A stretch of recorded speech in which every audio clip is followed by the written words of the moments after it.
Hello viewers, আসসালামু আলাইকুম। Welcome to my another video. আমি এখন আছি মাদারীপুর। এখন যাব মাদারীপুর লঞ্চঘাট, মাদারীপুরের কিছু ঐতিহ্যবাহী খাবার আপনাদের সাথে শেয়ার করার জন্য। চলুন ঘুরে আসি মাদারীপুর। ভিউয়ার্স, এই হচ্ছে মাদারীপুরের লঞ্চঘাটের চা। এটা হচ্ছে মালাই চা, মাদারীপুরের মধ্যে বিখ্যাত। এই চা প্রতি কাপ চা হচ্ছে 20 টাকা করে। একটি ভিডিওতে মাদারীপুরের সব খাবার দেখানো সম্ভব হয় না, তাই আমি ট্রাই করতেছি কিছু খাবার দেখানোর জন্য। এটা হচ্ছে লঞ্চঘাটের বিখ্যাত চা, যেটা আপনার সকাল হলে সকলেরই প্রয়োজন হয়, এবং কি তারপরে দেখাবো মাদারীপুরের বিখ্যাত রসমালাই, এবং তারপরে রাতে ডিনার দেখাবো মাদারীপুরের খিচুড়ি, এবং কি অনেকেরই কমেন্টের রিকোয়েস্ট ছিল যে মাদারীপুরে কোথায় নল্লি পাওয়া যায়, সেই নল্লিটাও দেখানোর ট্রাই করব। ভিডিওটি না টেনে সম্পূর্ণ দেখার চেষ্টা করবেন, তাহলে সকল কিছুর অ্যাড্রেস আপনারা পেয়ে যাবেন। আর ভিডিওটি ভালো লাগলে লাইক কমেন্ট শেয়ার করে আমাদের পাশে থাকবেন। আমার আগের পেজটি নষ্ট হয়ে গেছে, তাই নতুন পেজ খুললাম, নতুন পেজে ভিডিও দিছি, সবাই শেয়ার করে দিবেন। আরেকটি কথা, যেহেতু আমার ফেসবুক পেজ নষ্ট হয়ে গেছে, সেক্ষেত্রে আমি ইউটিউবে রেগুলার হয়েছি,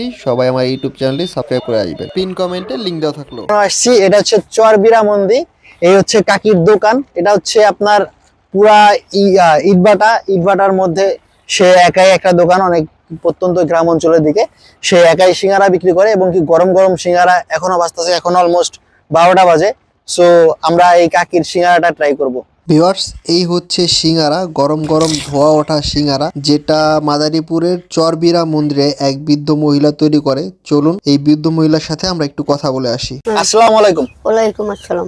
আপনি কত বছর এখানে ব্যবসা করতেছেন কাকি? এখানে 15 বছর। 15 বছর ধরে এখানে ব্যবসা করেন।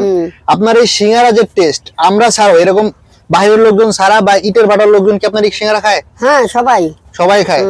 আপনার বয়স কত? আমার মনে হয় 62 বছর বয়স হয়েছে। 62 বছর বয়স। তো আপনার এই প্রতিদিন সেল হয় কত? আমার জি, ও অনেক দিন, কোনো দিন 400, 500, 600, 300, 200, যেরকম যেদিন হয়। আচ্ছা, আপনি এই বয়সে এসেও যে ব্যবসা করেন, তার জন্য আল্লাহর কাছে লাখ লাখ শুকর, এবং আপনার এত সুন্দর সিঙ্গারা আমাদের উপহার দেওয়ার জন্য আপনাকে ধন্যবাদ। আমি এখন দাঁড়িয়ে আছি কাকির দোকানের সামনে। সে এই খড়ির বেড়া ঝাপড়ি দিয়ে, পাট খড়ির বেড়া দিয়ে এখানে সিঙ্গারা বিক্রি করতেছে।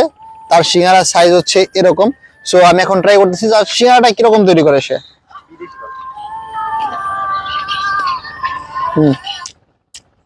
ভিউয়ার্স, তার সিঙ্গারাটা জোস। আর শুনলে আরেকটা কথা অবাক হবেন, যে 5 টাকা এখনো কিছু পাওয়া যায় না। সে এই প্রত্যন্ত গ্রাম অঞ্চলে এসেও সে 5 টাকায় এই সিঙ্গারাটা বিক্রি করতেছে। সো সিঙ্গারার ভিতরের অংশটা যদি আপনাদের দেখাই, এই দেখেন সিঙ্গারার ভিতরের অংশ আলুতে ভরপুর, এবং কি আলুটাই দেখেন যেরকম আছে, কিন্তু খেতে সিঙ্গারাটা খুবই সুস্বাদু। ভিউয়ার্স, আমরা এখন চলে যাব মাদারীপুরের ঐতিহ্যবাহী রসমালাই খাওয়ার জন্য। ভিউয়ার্স, আমি এখন আছি কালীগঞ্জ বাজারে। এখন আমরা মামার দোকানে রসমালাই ট্রাই করব। দেখি মামার রসমালাই কিরকম। সাইজ দেখে তো মনে হচ্ছে অনেক বড় বড় রসমালাই। মামার রসমালাই কত করে? 30 টাকা। রসমালাইয়ের পিস হচ্ছে 30 টাকা করে। ভিউয়ার্স, তাদের রসমালাইয়ের সাইজ হচ্ছে এই যে এরকম, আর এই মিষ্টি শিরা। এখানে আপনার এই মালাইটা একদম উঠে উঠে আসে। তো দেখি তাদের মিষ্টির সফটনেসটা কিরকম। ধরলেই কেটে যাচ্ছে।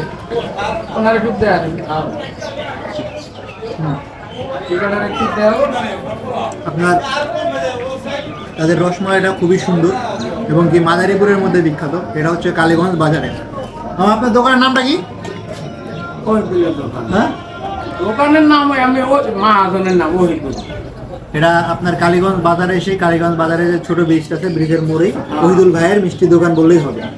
তাহলে আপনাদের দেখে ভিউয়ার্স, সারাদিন মাদারীপুর ঘুরলাম। সারাদিন মাদারীপুরে ঘোরার পরে শরীর অনেক ক্লান্ত হয়ে যায়, তারপরে বাসায় চলে যায়। এখন রাতের বেলা ডিনার সারার জন্য চলে আসছি সদর হাসপাতালের পিছনে। এইখানে একটা খিচুড়ি পাওয়া যায়, যেই খিচুড়ির দাম হচ্ছে 70 টাকা। ভিউয়ার্স, আমি ঠিক সদর হাসপাতালের পিছনে। এই শীতের মধ্যে খিচুড়ি খাবো না, টাকা কোনো হয় না। এটা হচ্ছে মায়ের হাতের রান্না খাবারের হোটেল। এখানে আপনাদের 70 টাকায় এই প্লেটটা দিয়েছে আমাদের। এখানে খিচুড়ি আছে গরুর গোশত দিয়ে, একটা কাঁচামরিচ দিছে, দুইটা শসা, লেবু, পেঁয়াজ আর আচার দিছে। তো এখানে আমি তাদের খাবারটা টেস্ট করে দেখতেছি তাদের খাবারটা কিরকম। তো গরুর গোশের সাইজ হচ্ছে এরকম। 70 টাকা অনুযায়ী তাদের গরুর গোশের পরিমাণটা একটু বেশি। এই মোটামুটি 10-12 পিস তো আছে এরকম সাইজের গরুর গোশ দিয়েছে। তো আমি এখন ট্রাই করতেছি তাদের খিচুড়িটা। খিচুড়ির টেস্টটা মোটামুটি ঠিক আছে, কিন্তু আপনার নর্মালি খিচুড়ি যে হয় যে আপনার পোলাও চালের ঝরঝরে, কিন্তু এই খিচুড়িটা ঝরঝরে না, এটা আপনার 18 টাইপের। এটা চাল হচ্ছে আপনার ভোজন চাল যেটাকে বলি আমরা, ভোজন চাল দিয়ে খিচুড়িটা তৈরি করছে। এখন আপনার গরুর গোশ দিয়ে ট্রাই করতেছি। গরুর গোশ সফটনেসটা অনেক সুন্দর। খিচুড়ির পাশাপাশি তাদের এখানে আপনারা পেয়ে যাবেন নল্লি, গরুর নল্লি, যেটা হচ্ছে এরকম। মাদারীপুরে আপনারা অনেকে কমেন্ট করে জানাচ্ছেন যে ভাই মাদারীপুরে কোথায় গরুর নল্লি পাওয়া যায়। এ হচ্ছে গরুর নল্লি। আপনারা এখানে চলে আসতে পারেন খিচুড়ির সাথে সাথে এই শীতের মধ্যে গরুর নলি খাওয়ার জন্য। এ হচ্ছে তাদের নলির সাইজ। কমেন্ট বক্সে তাদের নাম্বার দেওয়া থাকবে, অবশ্যই আপনারা ভিজিট করতে ভুলবেন না তাদের দোকানে।